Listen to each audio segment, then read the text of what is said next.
Добро пожаловать в Кыргызский национальный университет. Азыр сразу. Имени Жусупа Баласарына, дорогие гости. Қытай тілінде отыр.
Саламатсыздарбы, урматтуу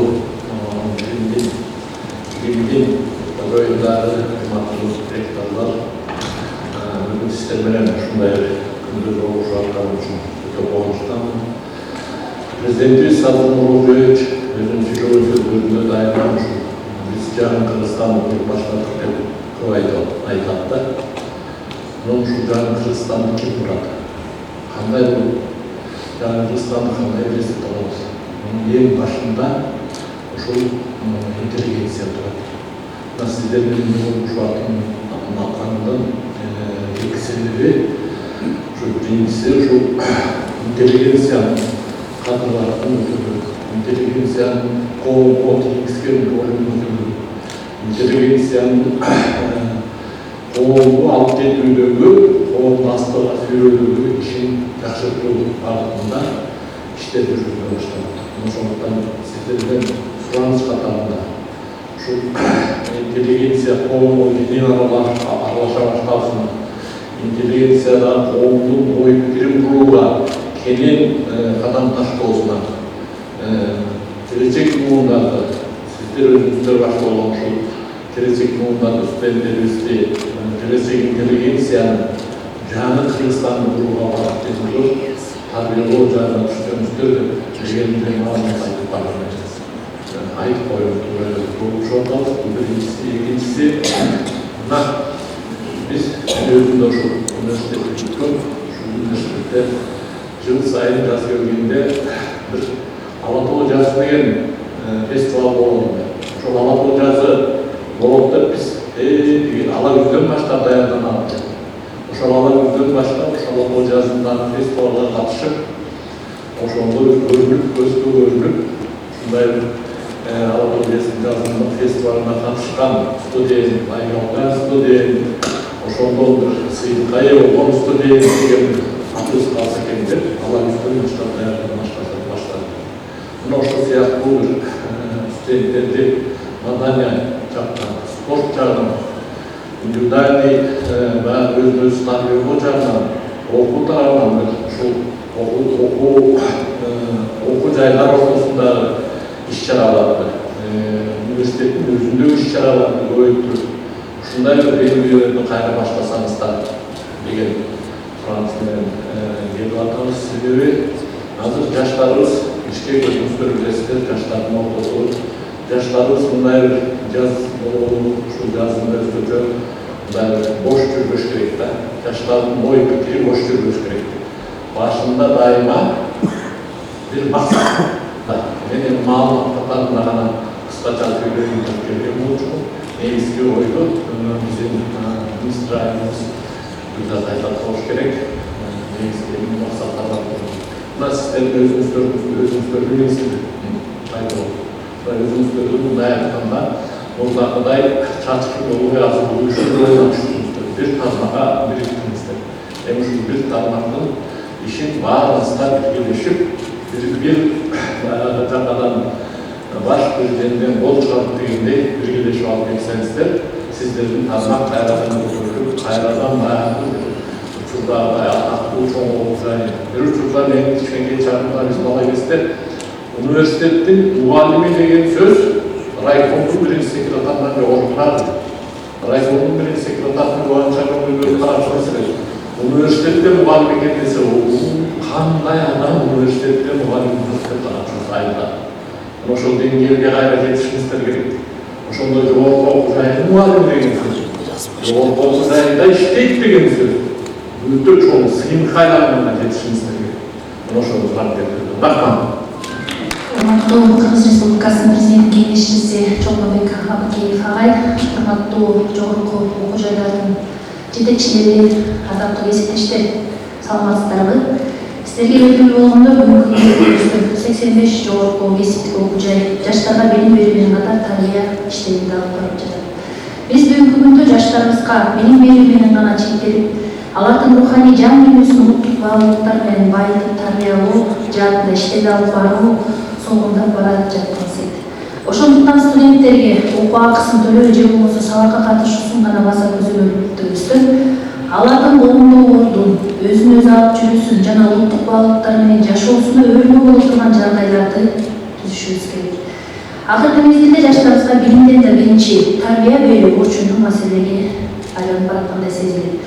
Урматтуу өлкө башчыбыздын биринчи жарлыгы инсанды руханий, адеп, ахлактык жактан өнүктүрүү жана дене тарбиясы деп чыкканы да бекер жерден эмес.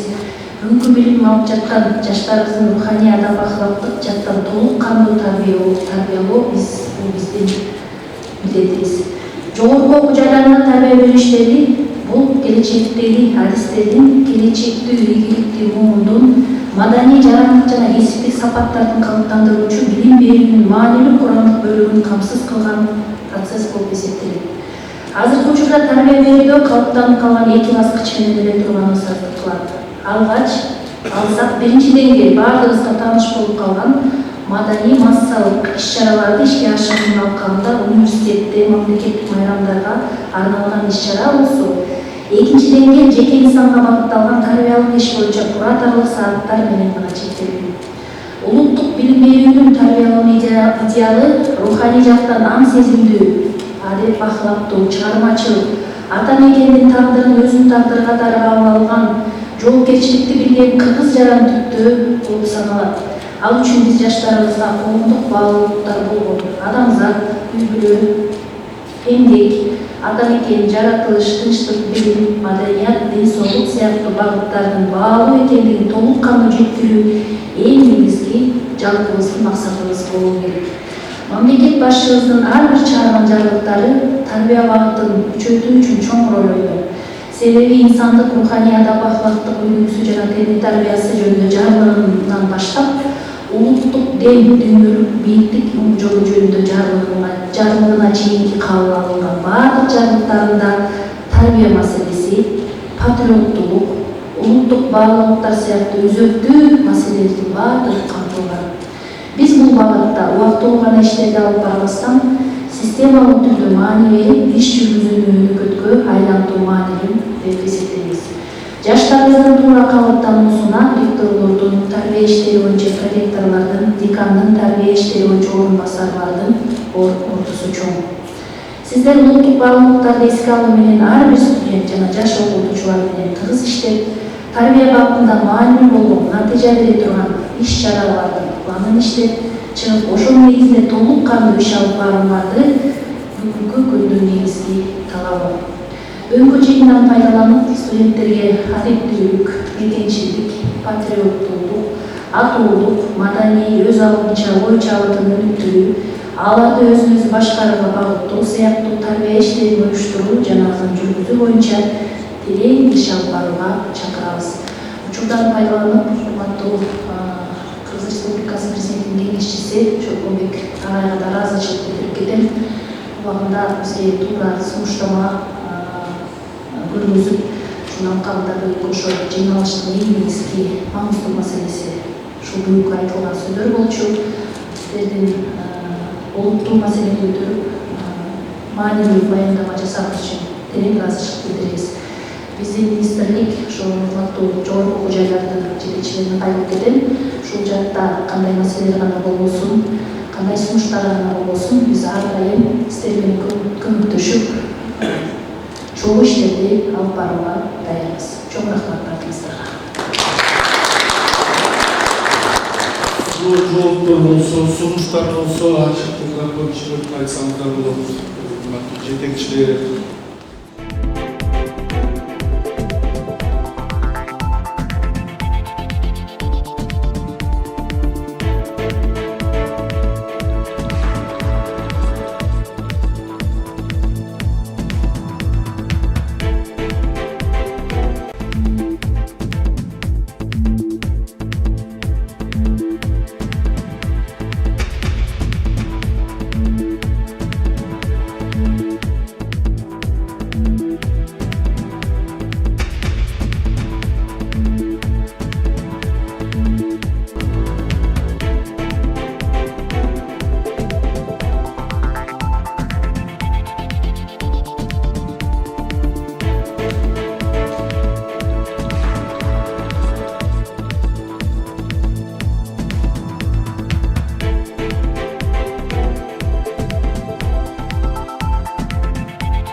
Hormatlı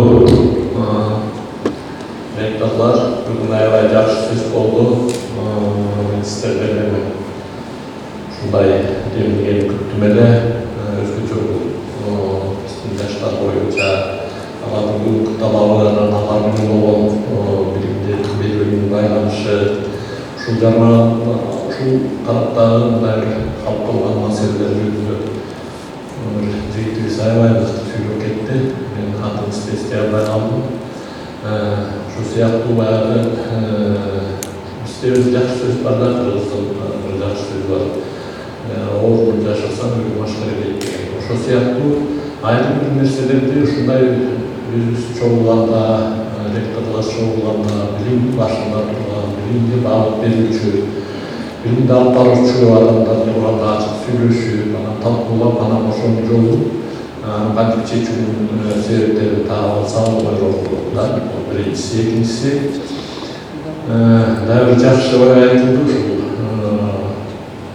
o okul jaylarının ortasındağı baylanış küçüsü деген şu birbirinden baylanıştığımız atayın şu mesinizi alsanız biz ministerlikte şunun için tuttuk prezidentin maksadı var şu okul jaylara bir özünçe öz kazanında kaynayan var bir bağlıkta olsa, birinin tecrübesi birini ötüp dursa, birinin yaxşısın, ikincisini ötürüp, oşonu bulavulap dursa, birinin de başlardan bir yaxşı demediği olsa, oşonu varım olursa деген maksatta, ministerlik tutup, şu varımızların başımızdan hoşu oturamız, oşu varımda daha da şu, anan, oşonu bilen birgeyle, şu, bunday aytkanda, ıntılak bazı ırыс бар deyip, şu çoğurku okul jayları, bu memleketlik, ana bu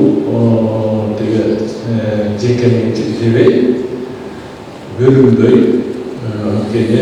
sizlerin bağlılığınızdan Kırgız jalanlarına, Kırgız memleketindeki adamlarla bilim verir adasılar. Bilim verir jalanlarısılar. Bilim verir kısmatını öde adasılar. O şoğuzdan bölümdöy, özetlayın. Oşoluk bağlı bir deyimamene olsa, bağlı bir deyimamene şu bir vakitte alparsanızlar, bir vakitte. Onun için tarbiye meselesi, tatlı al mesele. Adam olup jaralığından beri de şu hankemde adamla yaxşı tarbiye istegen problemanın üstünde görüşüp kelatamiz. Bekerlerimiz için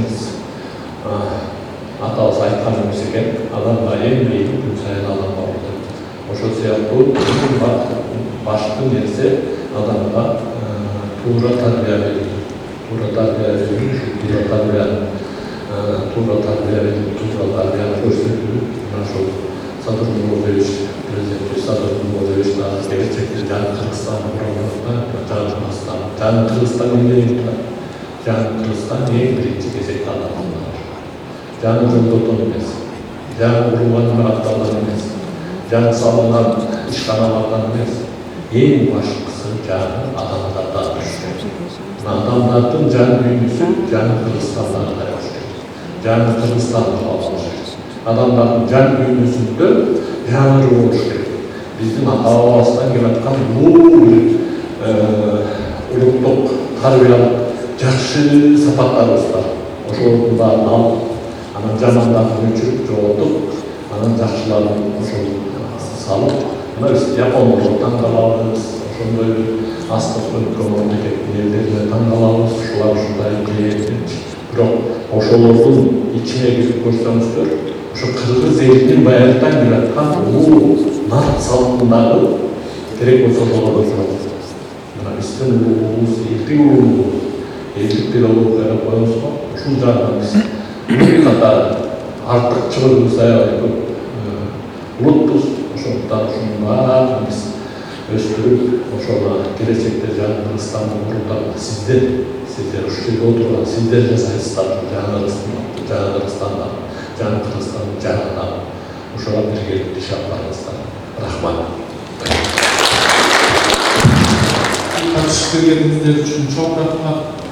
Öyle бүгүнкү айтылып аткан иштерде баарыбыз жыйынтык чыгарып, işlerden çok alып барабыз деген чоң үмүттөбүз. Рахмат.